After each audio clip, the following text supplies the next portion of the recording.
Otakunomix. You know what movie I did try to watch recently that me and Zach didn't even finish because we literally lost interest in it? What? Violet, Evergarden, Eternity, and the Auto Memory Doll. She is free to go anywhere, but not me. That's the longest title I've ever heard in my life. That's longer than a Kingdom Hearts title. How did you remember all of that? I googled it because I was not going to remember it either. I think people refer to it as Violet Evergarden.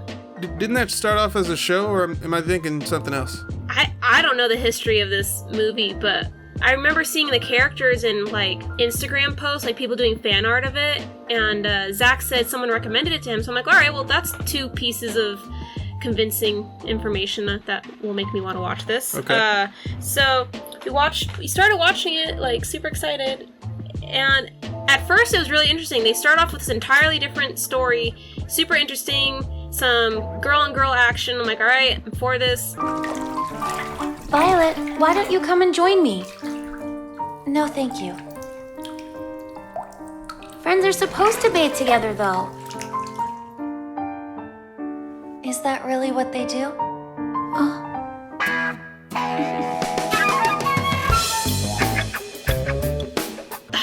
The girl, I don't know, I guess, how can I sum it up? This girl who was poor had a little sister that wasn't really her sister, but she's like, this is my sister. And then some rich guy said, turns out that sister of yours is really my mistress's child, and we don't want her to be found ever, so I'm gonna blackmail you into becoming my daughter. What? So I can sell you off to marry another man, and if you do that, I won't hurt your sister. So she's like, fine, I'll do it, I guess. I don't want to do it, but I'm gonna do it. So she goes to this, like, academy where she's being trained to be a proper lady, you know? Right. Like, fancy. And she sucks at it. And so they get her this auto memory doll to teach her. And I think it's a robot. I don't know. It wasn't clear to me. She acted like a robot, but then she seemed like a person. Not sure. I didn't get any closure. Don't touch me!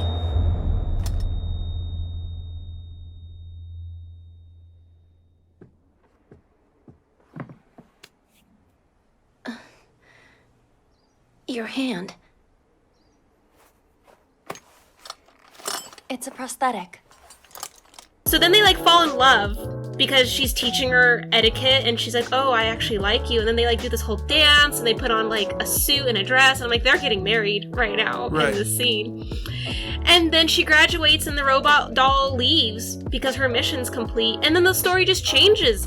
And I'm like, wait, that's not the end of the movie? No, we're only 30 minutes in. And I was like, oh my god, there's still an hour and a half left. What possibly could happen? They already fell in love. Wait, hold on. All of that was just the first 30 minutes? Yes! Yes! And so, it was very promising. Hey. Will I ever see you again? I don't know the answer to that. But remember this, Miss Amy. I've got balls of steel. But I was like, how can this be any more story? And so then the little sister grows up, apparently, and finds the robot doll, who's not a doll. I'm pretty sure she's not a doll. Finds her and says, you know my sister. And she's like, I do know your sister. And she's like, well, I want you to train me to go be good enough to meet her. And I'm like, okay, I see where this is going. And it just went on for too long. The teaching the little girl to be a mail carrier so she could deliver mail to her big sister who abandoned her. I don't know, it was too much, and it took too long. And so much happened in their first 30 minutes, and then nothing happened for the next hour, and we turned it off and said, I can't. I don't care anymore. I don't care. I wanted the lesbian love, and you took it away, and now you've given me this little redhead child whose voice is very annoying, and I don't care about her. Nuh-uh. No, I won't. Wanna know why? 'Cause I'm gonna deliver mail like you. You are? Deliver mail? You really don't want to help the ghostwriters? Are you sure? Yeah, before I even came here, I decided I wanted to be a mail carrier. Believe it! That is a glowing review. That's why I don't watch anime movies. You know what's weird is that hearing you describe it, like I really want to watch it. You go for it. Maybe you should watch it and we can talk about what you thought of it. Maybe you'll like it and finish it, but it just got past the point of interesting, and this little redhead child, I wanted to reach into that screen and strangle her. I'm like, you're not cute, you're not endearing, I don't like you, your sister probably doesn't like you anymore. Go back to the orphanage and forget how to speak again. Damn!